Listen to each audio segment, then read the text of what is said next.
جی جی فَاتَّقُوا اللَّهَ لَعَلَّكُمْ تَتَّقُونَ، اور تم ڈرو اللہ سے تاکہ تم پرہیزگار بنے. پرہیزگاری کیا ہے؟ یہی پرہیزگاری ہے کہ جس میں اللہ تبارک و تعالیٰ کی رضا ہو. اللہ تعالیٰ کی رضا کے لیے تکلیف کو، آزمائش کو، اس پر صبر کرنا. ٹھیک ہے. تو اسی چیز کا نام روزہ ہے. تو روزے دار کو چاہیے کہ جو ہے نا وہ سوئے لیکن ساتھ میں عبادات کا بھی خیال رکھے. اب یہاں پر ایک اور بات میں آپ کو بتا دوں کہ مفسرین اکرام اور سلف صالحین نے یہ بات کو لکھا ہے کہ ایک شخص کی نماز قضا ہو گئی. ٹھیک. اب اس نے وہ یہ نماز رمضان میں اگر ادا کرنی ہے تو رمضان المبارک کی جو نماز ہے، اب کیونکہ رمضان المبارک میں جو ہے نا وہ فرض کا جو ثواب ہے وہ 70 گنا بڑھا دیا جاتا ہے اور نفل کا ثواب جو ہے وہ فرض کے برابر کر دیا جاتا ہے. تو وہ فرماتے ہیں کہ جس شخص کی نماز قضا ہو گئی، اگر وہ رمضان المبارک کی جو نماز ہے، رمضان المبارک کی نماز کا ایک سجدہ جو ہے، رمضان المبارک کی نماز کا ایک سجدہ پورے سال کی ساری نمازوں سے افضل ہے. اس میں اتنی کیونکہ اب ایک مہینہ ہے، اب اس میں اللہ تبارک و تعالیٰ نے 3 اشروں میں اس کو تقسیم کیا. پہلا اشرہ رحمت ہے، دوسرا مغفرت ہے، تیسرا نجات ہے. گویا اس کو رحمت بھی مل رہی ہے، مغفرت بھی اس کی ہو رہی ہے اور اس کو نجات بھی مل رہی ہے. تو روزے دار کی کتنی بڑی فضیلت ہے. اور وہ کیا کام کرے کہ وہ سویا رہے کہ سونا عبادت ہے. بھائی سونا تو عبادت ہے، لیکن اس عبادت کی طرف کون آئے گا؟ اصل عبادت تو یہ ہے نا جس کی وجہ سے اللہ تعالیٰ کی معرفت حاصل ہوگی. تو یہ جو ہے نا اس طریقے سے روزے دار کو چاہیے کہ وہ نمازوں کی بھی پابندی کرے اور قرآن کریم کی تلاوت بھی کرے اور باقی بھی ذکر و اذکار جتنا ہو سکے وہ کرتا رہے. کیا بات ہے بھائی. دیکھا ناظرین آپ نے، یقیناً آپ کے یہ سوال کے جواب سننے کے بعد شک و شبہات دور ہو گئے ہوں گے. تو بڑی خوبصورت آپ بات فرما رہے تھے اور یقین جانے آپ درست فرما رہے ہیں کہ اکثر ہمارے ایسے ہیں جو بھائی ہیں جو سن رہے ہیں آپ لوگ بھی، تو وہ روزہ رکھ کے سمجھتے ہیں کہ ہم نے بہت بڑا کام کرا ہے، آج پورے دن ہم نے بس گھر میں سونا ہے اور روزے کے ٹائم اٹھ کے بس روزہ کھولنا ہے. تو خدا آپ ایسی چیزوں سے بچیے تاکہ آپ کو اس کی روزے کی برکتیں اور جو نورانیت ہے نا وہ زیادہ سے زیادہ مل سکے. تو الحمدللہ اب آپ دیکھ رہے ہیں یہ رمضان المبارک ہم سے ان قریب رخصتی کے بالکل اختتام پر آ چکا ہے. الوداع کا جمعہ ہے، ہر آنکھ اشک بار ہے، ہر کوئی رو رہا ہے. اس ماہ رمضان کو ہر کوئی الوداع کہہ رہا ہے. یقین جانیے کہ جب گزر جائیں گے ماہ 11 تیری آمد کا پھر شور ہوگا، کیا میری زندگی کا بھروسہ، الوداع الوداع ماہ رمضان.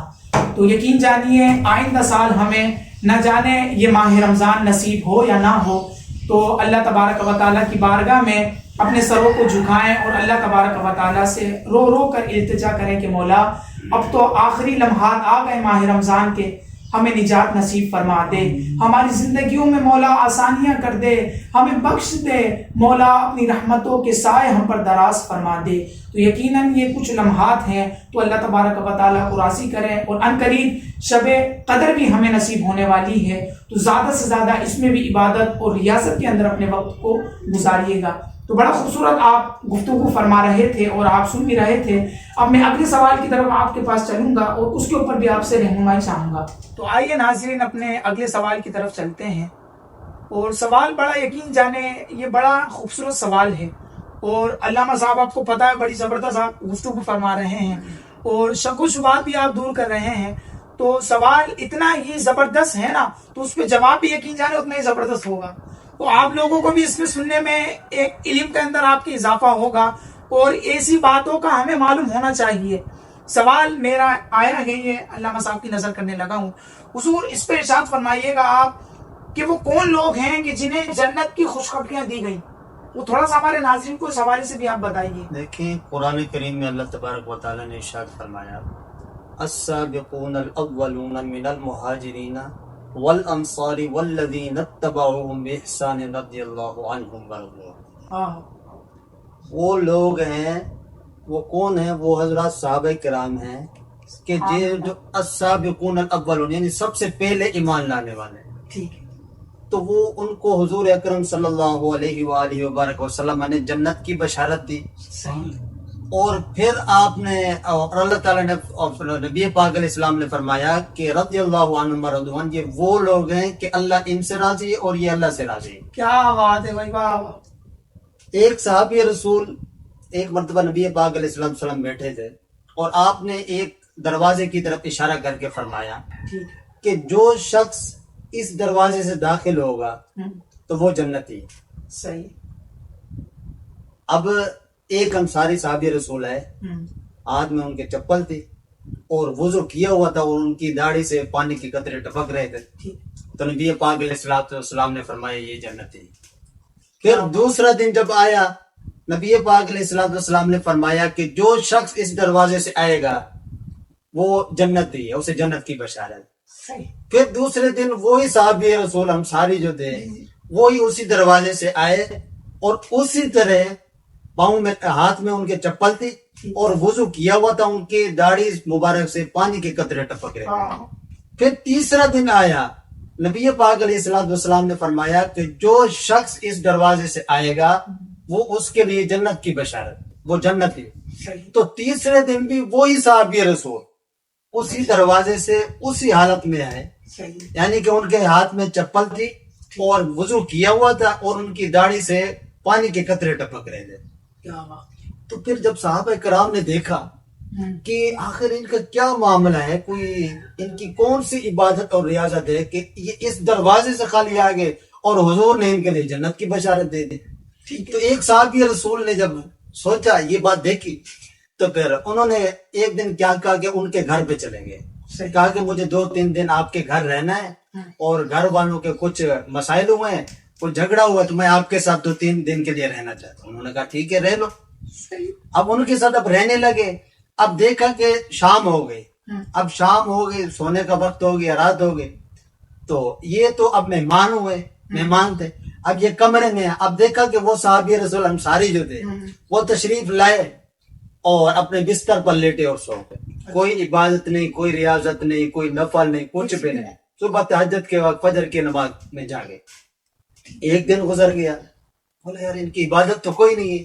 پھر دوسرے دن کہا کہ ابھی دیکھتا ہوں۔ دوسرے دن جب آیا پھر بھی انہیں کا وہی معمول، کام کاج سے جب فارغ ہوئے رات کو آئے، سوئے اور کوئی عبادت ریاضت نہیں کی، سو گئے۔ پھر تیسرا دن آیا تو تیسرے دن بھی یہی معاملہ ہوا کہ آئے اور چپ کر کے سو گئے، کوئی عبادت ریاضت کچھ نہیں کی، یعنی کہ نماز کے علاوہ کوئی نوافل کوئی کچھ بھی نہیں کیا۔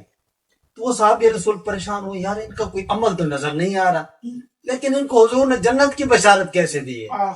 تو پھر وہ انہوں نے کہا کہ ٹھیک ہے، مجھے اجازت ہو تو میں چلا جاؤں۔ تو وہ انہوں نے کہا ٹھیک ہے چلے جاؤ۔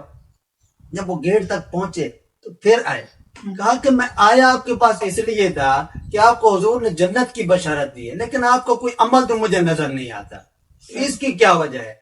تو انہوں نے کہا، بہت پیاری بات لکھی، بہت پیاری بات فرمائی۔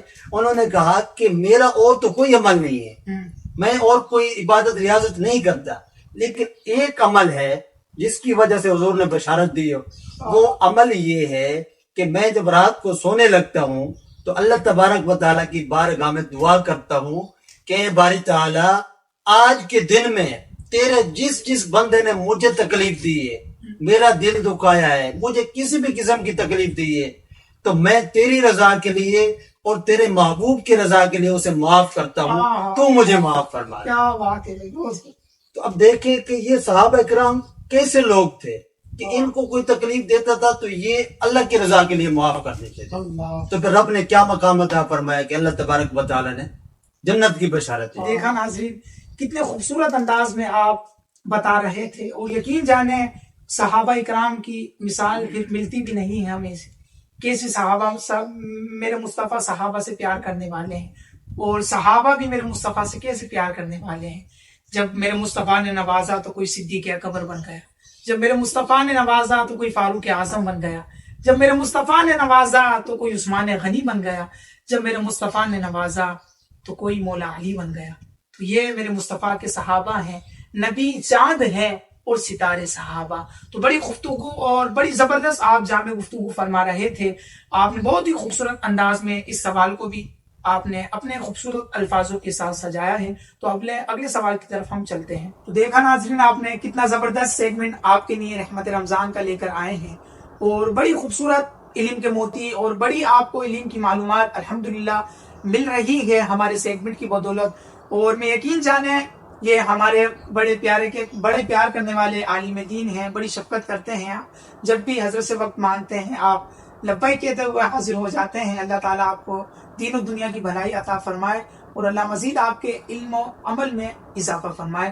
تو اسی طریقے سے اپنے سیگمنٹ کو ہم آگے لے کے چلتے ہیں، کیونکہ بڑا یقین جانے ماحول ایسا ہے، یہ سوال کرنا ضروری ہے حضور.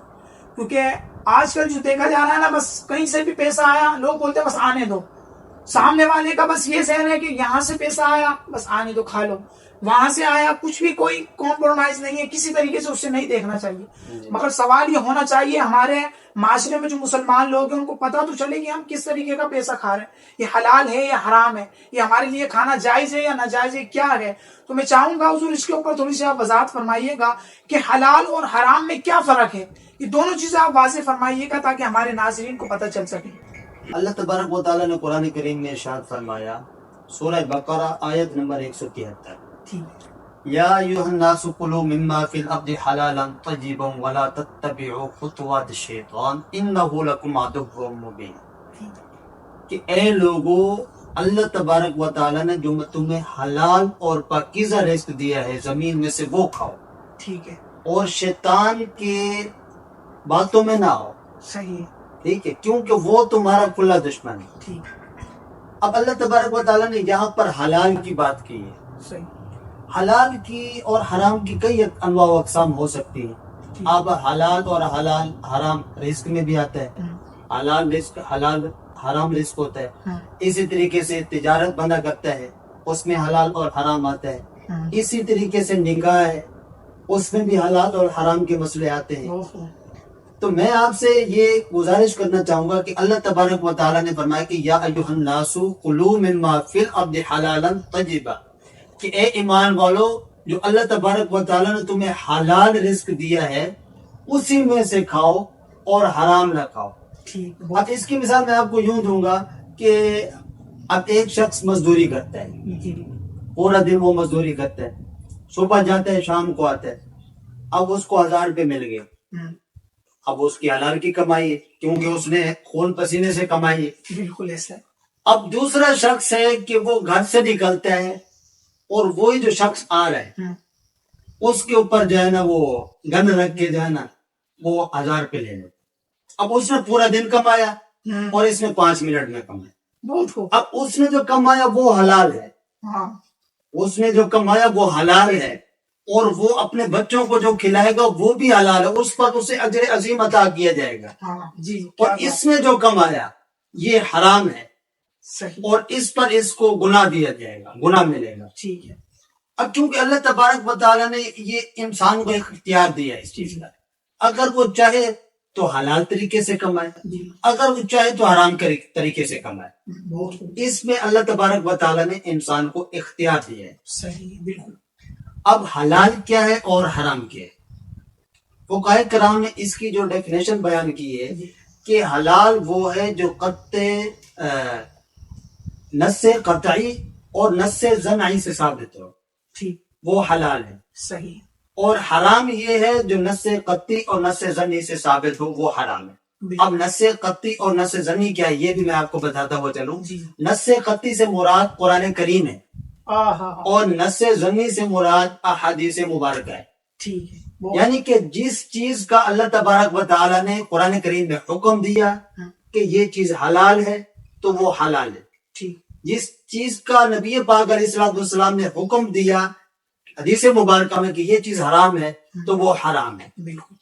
اب اللہ تبارک و تعالیٰ نے 4 پارے میں ایک اور جگہ ارشاد فرمایا، یا ایھا الذین آمنوا لا تأکلوا الربا اضعافا مضاعفا، کہ اے ایمان والو نہ کھاؤ سود دگنا چگنا. اللہ، بہت. اب یہ حرام میں بیان کر رہا ہوں، حلال کی تعریف بیان کی اس کی. اب یہ حرام کے بارے میں اللہ تبارک و تعالیٰ فرماتا ہے کہ اے ایمان والو نہ کھاؤ سود دگنا اور چگنا. ٹھیک ہے. اب سود کیا ہے؟ اب مثال کے طور پہ ایک چیز میں آپ سے لیتا ہوں. اب میں غریب آدمی ہوں, میں کہتا ہوں کہ یار یہ ایک موبائل مجھے چاہیے, صحیح, آپ موبائل مجھے دے دیتے ہیں, لیکن میں کہتا ہوں کہ یار اس کے جو پیسے ہیں وہ میں آپ کو 1 سال میں جو ہے نا ادا کر دوں گا. ٹھیک, اب 1 سال میں آپ یہ موبائل ہے 10,000 کا, اگر آپ 10,000 لیں گے تو یہ ہو گیا, یعنی کہ یہ سود میں نہیں آئے گا, یہ آپ کے لیے بھی حلال ہو گیا اور میرے لیے بھی حلال ہو گیا, بالکل, کیونکہ برابر پیسے برابر ہے. لیکن اب یہ موبائل اگر آپ مجھے دیتے ہیں 11,000 روپے کا, صحیح, تو یہ آئے گا سود کے جملے میں, یہ حرام ہو جائے گا. اچھا حرام ہو جائے گا تو یہ آپ کے لیے بھی حرام ہے اور میرے لیے بھی حرام ہے, اگرچہ میں رضامند ہوں, صحیح, میری اور آپ کی دونوں کی اگرچہ رضاعت ہو, رضامندی ہو, لیکن اس کے باوجود بھی حرام ہے. اللہ, لیکن اگر اس کو اس طریقے سے آپ کریں گے کہ آپ کسی کی غربت کو دیکھ کے اس کو اسی 10,000 کا دے دیں گے, تو یار 1 سال کا ٹائم ہے, آپ 1 سال میں جتنے ہو سکے آپ مجھے ادا کر دینا, تو یہ ہو جائے گا, آپ ایک اس کی مدد بھی کر دیں گے اور اس پر آپ کو اللہ تبارک و تعالیٰ اجر بھی عطا فرمائے گا اپنے بارے میں. تو یہ حلال اور یہ حرام ہے, اس میں اور بھی کافی جو ہے نا وضاحت ہو سکتی ہے, تو ابھی لیکن وقت کے دامن میں اتنی وسعت نہیں ہے, تو اس میں کافی جتنی بندہ بیان کرے تو پھر وہ وضاحت مزید ہو جائے گی. جی, دیکھا ناظرین, بڑے خوبصورت انداز میں آپ فرما رہے تھے, اور یقین جانیے ہمیں یہ سوچنا چاہیے کہ ہم اپنے بچوں کو حلال کھلا رہے ہیں یا حرام کھلا رہے ہیں. تو اپنی اولادوں کو بھی آپ رزق حلال کھلائیں تاکہ آپ کی اولادیں بھی نیک ہو سکیں, تاکہ متقی بن سکیں, پرہیزگار بن سکیں. تو انشاءاللہ عز و جل اسی طریقے سے آپ کے ساتھ سوال و جواب میں ہم جڑے رہیں گے, علم و عمل کی باتیں آپ اسی طریقے سے ہم سے جانتے رہیں گے. تو اسی میں ایک اور سوال کی طرف میں چلوں گا, اور علامہ صاحب موجود ہیں آپ کی جانب میں, آپ کے ذریعے جاننا چاہوں گا. حضور, بڑا معاملات ہیں آج کل, دیکھا جائے اگر ہمارے معاشرے کے اندر یا ہمارے گھر کے اندر یا ہمارے کاروبار میں, یقین جانے جھوٹ بڑی تیزی سے اور عام ہوتا چلا جا رہا ہے. تو اس میں دیکھا جائے کاروباری حضرات ہیں, اب وہ چیز آئی فلاں مثال کے طور پہ 10 روپے کی ہے, اب جب کسٹمر لینے آئے گا اس کو بولیں گے ہمیں تو آئی 15 روپے کی دی. تو گویا کہ جھوٹ کا ایک طریقے سے بہت زیادہ عام ہوتا جا رہا ہے. اگر بچہ مدرسے جاتا ہے, اب اس کی طبیعت بالکل ٹھیک ہے, اب مدرسے میں جا کے استاد کو کہے گا قاری صاحب مجھے نزلہ تھا یا میری طبیعت خراب تھی. تو جتنا بھی اگر اسکول کے معاملات ہو یا کاروباری ہو, کوئی بھی جاب کرتے ہیں, تو یقین جانے جھوٹ بڑا تیزی سے عام ہوتا چلا جا رہا ہے. تو میں چاہوں گا کہ اس جھوٹ کی عادت کو کس طریقے سے ختم کیا جائے, کیونکہ بہت سارے ہمارے ناظرین ایسے ہیں جو کہتے ہیں یار ہم چاہتے ہیں چھوڑ دیں اس عادت کو, مگر پھر بھی اس طرف کیوں آ جاتے ہیں وہ. تو اس پر میں چاہوں گا آپ وضاحت بھی فرمائیں اور کس طریقے سے پوری عادت کو ہم نکالیں. دیکھیں یہ مسئلہ جو ہوتا ہے نا, آج کل لوگ ہمیں بھی کہتے ہیں یار کوئی وظیفہ بتا دیں, کوئی بیت وظائف بتا دیں تاکہ ہم پڑھیں اور جھوٹ کی عادت جو ہے نا وہ ختم ہو جائے. تو اس کے لیے کسی ورد یا وظیفے کی ضرورت نہیں ہے, بلکہ میں یہ کہوں گا کہ اس کے لیے تربیت کی ضرورت ہے. اس کے لیے تربیت کی ضرورت ہے, وہ اس وجہ سے کیونکہ امام المتقین حضور سیدنا شیخ عبد القادر جیلانی رضی اللہ تعالی عنہ, اب ان کی سیرت کہاں سے شروع ہوتی ہے؟ جب وہ علم دین حاصل کرنے کے لیے جا رہے ہوتے ہیں. صحیح.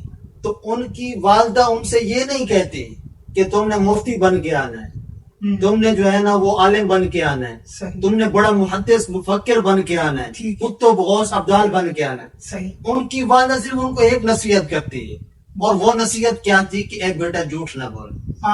کیا اے بیٹا جھوٹ نہ بولنا.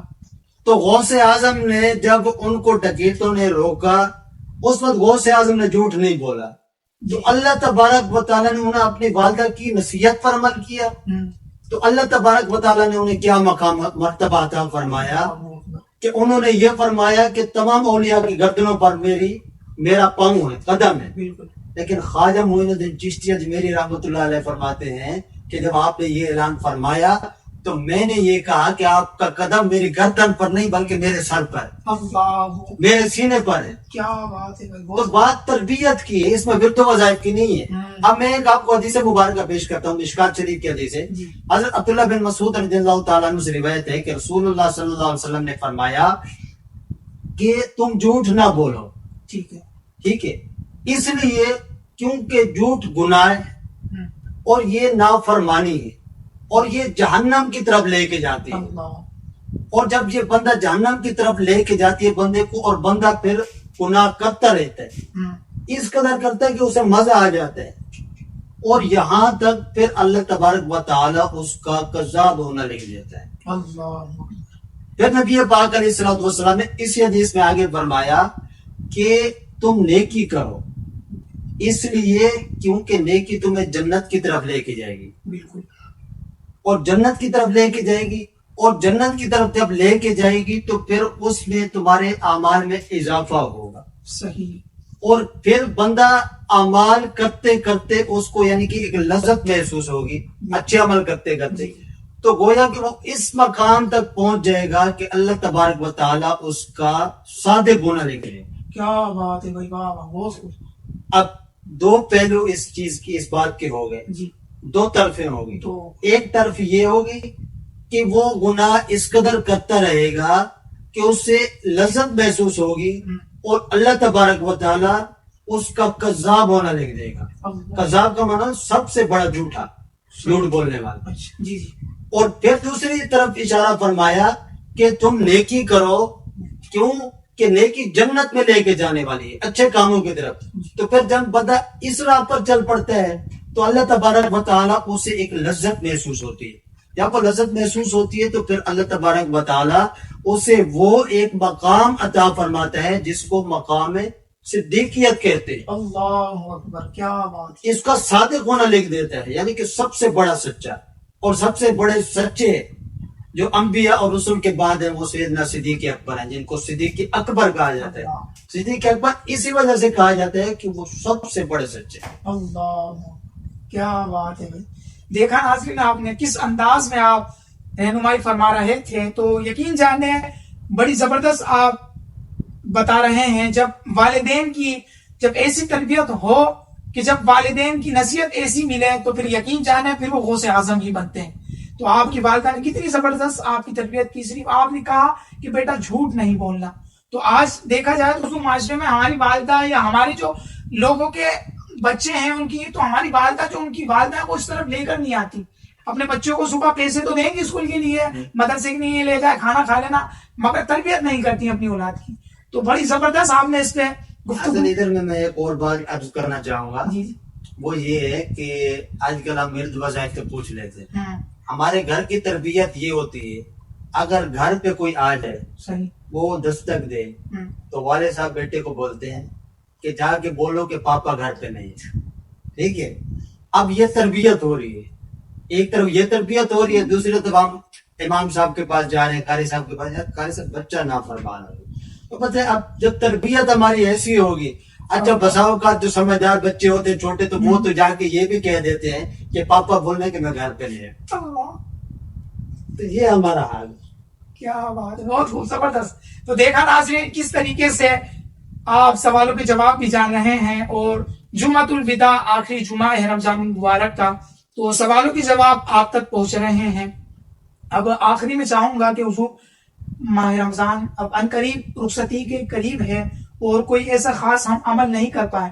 یقین جانے نہ ہماری نمازیں درست ہیں, نہ ہمارے سجدے درست ہیں. اب میں چاہوں گا کہ ماہ رمضان جو ہم سے ان قریب رخصت ہو رہا ہے, تو اس کے اوپر ہم اس کو آخری میں کس طریقے سے آخری کے جو چند لمحات ہیں ہم اچھے انداز میں گزار لیں, اس پہ تھوڑا سا فرمائیے نا. دیکھیں ابھی رمضان المبارک کا آخری عشرہ ہمارے درمیان رواں دواں ہے, اور اس کے چند دن رہ گئے. جی, تو یہ سمجھو کہ عشرہ بھی اور یہ مہینہ بھی ہم سے رخصت ہو جائے. ٹھیک ہے, بالکل. اچھا, اب اس مہینے میں ہم کیا کرتے ہیں کہ زکوٰۃ اور فطرہ ادا کرتے ہیں. بالکل ایسا ہے. تو زکوٰۃ اور فطرہ جو ہے سب سے پہلا جو حق ہے وہ ہمارے رشتہ داروں کا ہوتا ہے. بالکل ایسا کہ ہم اپنے رشتہ داروں میں عیز و اقارب میں دیکھیں کہ آیا کہ کوئی اس چیز کا مستحق ہے, تو سب سے پہلے اس کو ہم نے ادا کرنا ہوگا. وہ صدقہ فطر, اب ان کو یہ نہیں کہیں گے کہ یہ ہمارا صدقہ فطر ہے, بلکہ ان کو ایک تحفے کے طور پر پیش کریں. جی, اچھا, اب اگر رشتہ داروں میں کوئی نہیں ہے تو پھر پڑوسیوں میں دیکھیں گے صحیح, کہ پڑوسیوں میں آیا کوئی ہے یا نہیں ہے.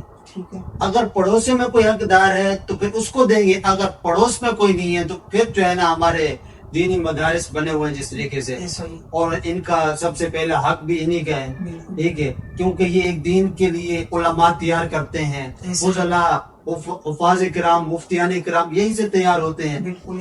تو میں اب یہاں پر آپ سے گزارش یہ کرنا چاہوں گا کہ ہم جو یہ صدقہ فطر ہوتا ہے یہ رمضان کے آخری ایام یعنی آخری عشرے کے آخری 2-3 دن جو رہتے ہوتے ہیں ان میں ہم جا کے ادا کرتے ہیں۔ صحیح۔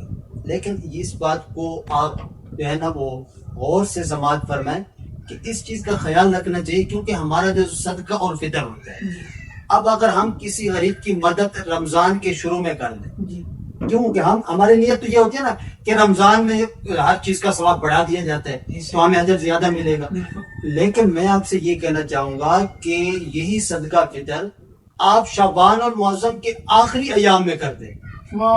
اس وقت جب آپ کریں گے تو کسی آپ غریب کے پاس افطاری کے لیے نہیں ہے، کچھ سہری کے لیے اس کے پاس کوئی ساز و سامان نہیں ہے، بالکل۔ تو جب آپ اپنا صدقہ فطر اس کو شعبان کے آخری ایام میں دیں گے تو اس سے کیا ہوگا کہ اس کے رمضان کی تیاری ہو جائے گی، وہ رمضان کے لیے سحری کرے گا، افطاری کے لیے راشن لے گا، تو جب وہ پورا مہینہ سحری کرے گا اور افطاری کرے گا تو اس کا جو ثواب ہوگا، اس کا جو اجر ہوگا وہ اس کو بھی ملے گا اور وہی اجر آپ کو بھی ملے گا۔ کیونکہ اب روزے کی فضیلت یہ ہے کہ نبی پاک علیہ السلام نے فرمایا کہ روزہ جو ہے اللہ تبارک و تعالیٰ نے فرمایا کہ روزہ میرے لیے ہے اور میں ہی اس کی جزا دینے والا ہوں۔ بے شک، بالکل۔ اب دیکھیں روزہ فرض ہے، نماز بھی فرض ہے، زکوٰۃ بھی فرض ہے، حج بھی فرض ہے اگر استطاعت ہو، لیکن اللہ تبارک و تعالیٰ نے نماز کے ساتھ یہ قید لگائی کہ نماز میرے لیے اور اس کی جزا میں دوں گا، حالانکہ اللہ تعالیٰ نے جزا اسی نہیں دینی، بالکل۔ اسی طریقے سے زکوٰۃ ہے تو یہ اللہ تبارک و تعالیٰ نے نہیں فرمایا کہ زکوٰۃ میرے لیے اور میں اس کی جزا دوں گا، حالانکہ جزا دے گا، اس نے قید نہیں لگائی۔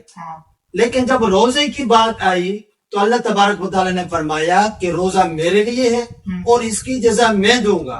پھر دوسری جگہ فرمایا کہ روزہ میرے لیے ہے اور میں خود اس کی جزا ہوں۔ اب اللہ تبارک و تعالیٰ روزے کی جزا فرما رہے کہ میں خود ہوں۔ جب اللہ تعالیٰ خود ہے اس چیز کی جزا تو پھر اس انسان کو کیا پریشانی؟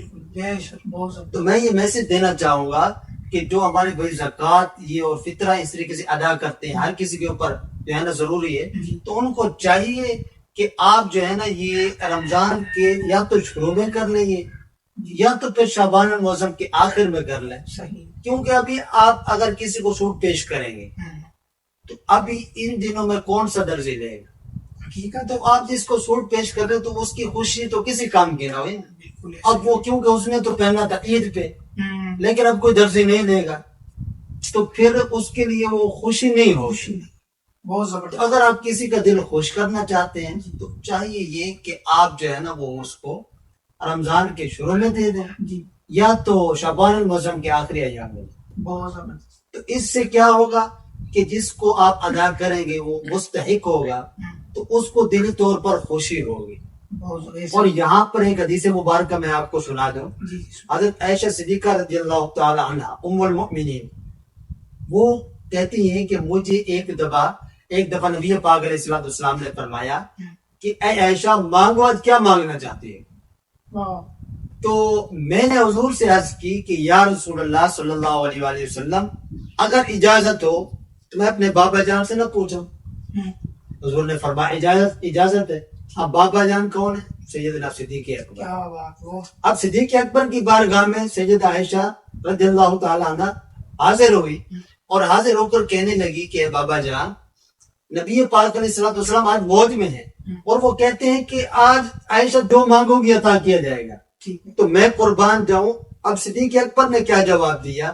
کہا کہ بیٹی جاؤ حضور کے پاس اور حضور سے جا کر یہ گزارش کرو کہ جب آپ معراج پر تشریف لے گئے تھے اس وقت آپ کے اور اللہ تبارک و تعالیٰ کے درمیان جو راز و نیاز کی باتیں ہوئی اس میں سے آپ ایک بات مجھے بتائیں۔ کیا بات ہے، واہ۔ اب حضرت عائشہ صدیقہ رضی اللہ تعالی عنہ نبی پاک کی خدمت میں حاضر ہوئی، تو جب نبی پاک نے آپ کا چہرہ دیکھا تو آپ مسکرائے، کیونکہ اب سوال صدیق اکبر سے کیا جا رہا ہے، مشورہ صدیق اکبر سے ہوتا ہے اور اس سے حضرت عائشہ بھی صدیق اکبر ان سے مشورہ کر رہی جن سے حضور خود مشورہ لیتے ہیں. حضور کے یار غار ہے, یار مزار ہے, ہر جگہ حضور کے ساتھ ہے, رفیق سفر ہے. تو اب نبی پاک نے فرمایا کہ ہاں عائشہ کیا پوچھ کے آئی ہو, کیا مانگنا چاہتی ہو؟ تو حضرت عائشہ نے عرض کی کہ یا رسول اللہ کہ جب آپ معراج پر گئے تھے تو اس وقت آپ کے اور اللہ تبارک و تعالیٰ کے درمیان جو راز و نیاز کی باتیں ہوئی تھی اس میں سے ایک بات مجھے بتا دیں. تو حضور علیہ الصلوۃ والسلام تھوڑے سے مسکرائے. اسی وجہ سے مسکرائے کہ میرے صدیق کا کیسا انتخاب ہے, کیسا سوال پوچھا ہے. بہت زبردست. تو صدیق نبی پاک علیہ الصلوۃ والسلام نے فرمایا کہ اے عائشہ جب میں اللہ تبارک و تعالیٰ کے پاس معراج کی رات گیا, جو راز و نیاز کی باتیں ہوئی اللہ تعالیٰ اور میرے درمیان, اس میں سے ایک بات یہ تھی کہ اللہ تعالیٰ نے فرمایا کہ اے میرے محبوب, جو شخص کسی کا ٹوٹا ہوا دل جوڑ دے مجھ رب پر لازم ہے کہ میں اسے بغیر حساب کتاب کے جنت میں داخل کروں. سبحان اللہ, کیا بات ہے بھائی, بہت زبردست. اور جب یہ حضرت عائشہ صدیقہ نے یہ بات سنی تو بڑی خوش ہوئی اور جا کے صدیق اکبر کو جا کے بتایا. تو جب صدیق اکبر کو یہ بات بتائی گئی تو صدیق اکبر نے جب حضرت عائشہ سے یہ بات سنی تو آپ خوش ہوئے تو پھر اچانک رونے لگ گئے. حضرت عائشہ پریشان, بابا جان کتنی خوشی کی بات ہے, آپ رونے کیوں لگے, اس کی کیا وجہ ہے؟ کہا کہ اے عائشہ اب نبی پاک نے فرمایا کہ جو کسی کا ٹوٹا ہوا دل جوڑ دے وہ اللہ تعالیٰ کے اوپر لازم ہے کہ وہ اسے جنت میں داخل کرے. لیکن اگر کوئی کسی کا دل توڑ بیٹھے تو پھر اس کا مطلب یہ ہے کہ وہ سیدھا جہنم میں جائے گا بغیر حساب کتاب کے. تو میں یہ میسج دینا چاہوں گا کہ اگر آپ کسی کا دل خوش کرنا چاہتے ہیں, آپ یہ چاہتے ہیں کہ اللہ تعالیٰ آپ کو بغیر حساب کتاب کے جنت میں داخل کرے, تو یہ آپ کو یہ چاہیے کہ آپ رمضان کے شروع میں یا تو شعبان المعظم کے آخری ایام میں اس چیز کو اپنے زکوٰۃ اور فطرے کو جو ہے نا ادا کر دیں تاکہ کسی مسلمان کا دل خوش ہو جائے اور اللہ تبارک و تعالیٰ بھی راضی ہو جائے. تو اس سے آپ کی کامیابی حاصل ہو جائے گی. واہ, کیا کہنے ہیں. دیکھا ناظرین آپ نے کتنے زبردست سوال و جواب آپ نے سنے ہیں, اور یقین جانے بڑے یہ علم کے قیمتی موتی ہیں جو علامہ صاحب کی زبانی آپ نے جانے ہیں. تو مزید ہمارے سیگمنٹ میں ہر دفعہ ایک زبردست شخصیت موجود ہوتی ہیں. کبھی مفتی صاحب ہوتے ہیں, تو کبھی عالم دین ہوتے ہیں, تو کبھی ثنا خان مصطفیٰ ہوتے ہیں, کہ جن کے ذریعے سرکار دو عالم صلی اللہ علیہ وسلم کی توصیف و ثنا سنتے ہیں. اور اب اس سیگمنٹ کو اپنے اختتام کی طرف میں لے کے چلتا ہوں, اور آخری میں بالخصوص اپنے آصف شہزاد نقشبندی صاحب کا میں بہت شکر گزار ہوں کہ آپ نے ایک بار پھر آ کر ہمارے سیگمنٹ کو رونق بخشی ہے. اللہ تبارک و تعالیٰ آپ کو جزائے خیر عطا فرمائے. تو ناظرین اسی طریقے سے آپ ہمارے ساتھ جڑے رہیے گا. ابھی جو آخری کے دن ہیں انشاءاللہ اس میں بھی آپ کے ساتھ رہیں گے, پیارے پیارے کلام اور پیاری پیاری گفتگو اسی طریقے سے کرتے رہیں گے. آخری میں آپ سے اجازت چاہتا ہوں, آپ کا میزبان حافظ محمد اویس علی قادری. ملتے ہیں ایک نئے ایپیسوڈ کے ساتھ. السلام علیکم ورحمۃ اللہ وبرکاتہ.